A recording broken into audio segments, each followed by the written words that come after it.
WhatsApp guys, আজকে 2025 সালের জুলাই মাসের 10 তারিখ, অর্থাৎ আজকে এমন একটা দিন যে দিন এসএসসি পরীক্ষার্থীদের রেজাল্ট দিবে। আর আজকে অনেক মানুষ বেজার হবে, তবে যারা আজকে মন খারাপ করবেন আমি তাদের সাথে আছি। 2025 সালের এসএসসি পরীক্ষার্থীরা পরীক্ষা দিছে, সো আজকে তাদের রেজাল্ট ডে। আজকে 11টা বাজে যাদের রেজাল্ট দিবে আমি তাদের উদ্দেশ্যে আমি কিছু বলতে চাই। আচ্ছা, অনেকে আছে বোর্ডের এক্সাম ফেল করলে মনে করে তার জীবন এখানেই শেষ। বাই হাউ, মানে এটা পসিবল কিভাবে যে আপনি মনে করতেছেন আপনার জীবন এখানেই শেষ? এখানে একটা র্যান্ডম বই, এই যে 2025 সালে একটা র্যান্ডম বই, দেখেন এটা আমি খুলিও না, আমি জানিও না এই যে বই আছে, আমি জানিও না এই বই যে আছে। দেখেন এই যে এটা মাত্র খুলতেছে, এই দেখেন মাত্র খুলতেছে, এই যে মাত্র খুললাম, বাসটা মাত্র ভাঙলো। তো আমাদের দেশে শিক্ষার্থীরা মনে করে A+ is the biggest thing ever in my life. So বিগত 1.5 মাস আগে আমি একটা চ্যালেঞ্জ করছিলাম। আমি চ্যালেঞ্জ করছি যে আমি বইটা ধরবো না, বই না ধরে, মানে বই তো ধরি নে, তার পড়বো কোত্থেকে?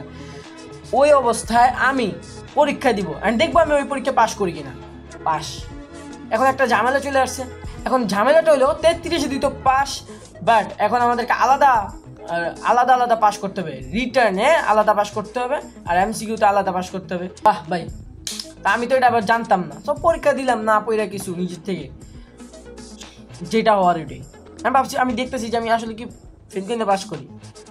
সো আমার রেজাল্ট যেটা দেখছে ভাই, আমি আপনাদের দেখাইতেছি, আমি শুধু একটা বিষয়ে পাস করছি, ICT, আর বাকি সব বিষয় ফেল করছি। আমি 2টা পরীক্ষাও দিই নাই। সো F পাওয়ার কারণে প্রিন্সিপাল স্যার আমাকে ডাকছে। তো প্রিন্সিপাল স্যার আমার ডাকে বলতেছে যে তোমার রেজাল্টের এই অবস্থা কেন? আমিও চুপ, আমি কিছু বলি না। আমি তাদের সামনে একটু ওরকম, বুঝলেন তো, স্যার মানুষ কি করবো, ওইখানে যে দাঁড়াইছে। আর আমার যখনই কথাটা বলছে যে তোমার রোল পাস এইরকম রেজাল্ট করলে কি হয়, এখন আমি ভাই চাইলে কিছু বলতে পারতাম, বাট আমি কিছু বলিনি। আমাদের দেশের যে মেন্টালিটি, ঠিক আছে, আমাদের দেশের মানুষের মেন্টালিটি কি, যে রোল 1, যে রোল 2, যার রোল 3, যার রোল 5, যাদের রোল যত আগে, সেই মানুষটা সবচেয়ে ভালো, সেই স্টুডেন্টটা সব থেকে ভালো রেজাল্ট করে, সেই সবচেয়ে বেশি ভালো পারফরমেন্স করে, সেই সব থেকে ভালো স্টুডেন্ট, সেই সবচেয়ে জ্ঞানী। আরে ভাই, তাহলে যার রোল 50, যার রোল 80, সে কি একটা ব্যর্থ মানুষ? সে কি অমানুষ? সে কি কিছুই পারে না? লাইক আমার ক্লাস 9-এ রোল আসছিল 39।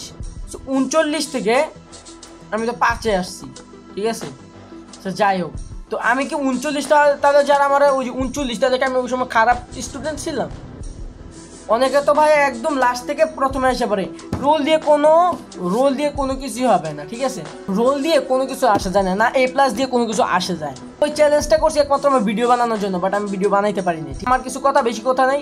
যারা ভাই A+ পাওয়ার আশা আছেন, A+ is not success, okay.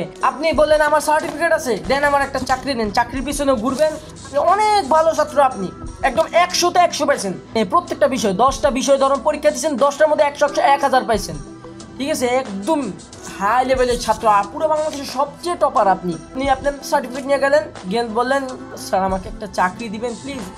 So sir আপনাকে কি বলবে, তোমার সার্টিফিকেটে A+ হয়েছে আর যেটাই পেয়েছো এটা দিয়ে আমার দেখার বিষয় না, তুমি একটা প্র্যাকটিক্যাল কাজ করে দেখি এই তালাটা খুলতে পারো কিনা। কথা এইটা, ঠিক আছে। যারা ফেল করবেন আমার সাথে হাত মিলে, নো টেনশন। আপনি বাংলাদেশের সবচেয়ে বড় ভুল এটা, যে সবচেয়ে খারাপ রেজাল্ট যেটা বলে সেটা বলে F, ঠিক আছে। F মানে কি বুঝায়? ফেল, ব্যর্থ। পুরো মিয়া, F মানে ফেল, সে তার জীবনে ব্যর্থ। আচ্ছা, একটা মানুষ যদি তার SSC-তে ফেল করে, এর মানে কি সে তার জীবনে ব্যর্থ হয়ে গেছে? আরে এই F মানে যদি ফেল না হয়ে এইটা লিখতো, এইটা হইতো যে ফাইন্ড আনাদার ওয়ে, একটা অন্য পথ খুঁজো, তাহলে কি হতো? সেই স্টুডেন্টের মাথার মধ্যে আসতো, আরে আমি তো ফেল করিনি, আমি ব্যর্থ হইনি, আমি আরেকটা পথ খুঁজে বের করবো আমার নিজের জীবনের জন্য। এই সোসাইটি আমাদেরকে এমন বানাইছে যে F মানে ফেল অ্যান্ড A মানে A+। A+ মানে কি এটাও যায় না। আর বাংলাদেশে তো আরও আছে golden A+, diamond A+, emerald A+। হয়তো 100 বছর পর এটা বলবো যে অ্যান্টিম্যাটার A+, পৃথিবীর সবচেয়ে দামি ম্যাটার। তো this video was made before GTA 6। একটা জিনিস ক্লিয়ার করি, সো আপনার যদি আমার চ্যানেলটা ভালো লাগে তো আগে আপনি আমার চ্যানেলটা ভিজিট করুন, দেখেন আমার ভিডিওগুলো আপনার কাছে ভালো লাগে কিনা, দেন যদি ভালো লাগে তো সাবস্ক্রাইব করেন। আচ্ছা ভাই, কোনো টেনশন নেবেন না, ঠিক আছে। ফেল মানে ফেল, আর find another way, not you fail. আপনি জীবনে ব্যর্থ না, যা দেখেন আপনি সবচেয়ে সফল, কিন্তু চেষ্টা করতে হবে। Before GTA 6।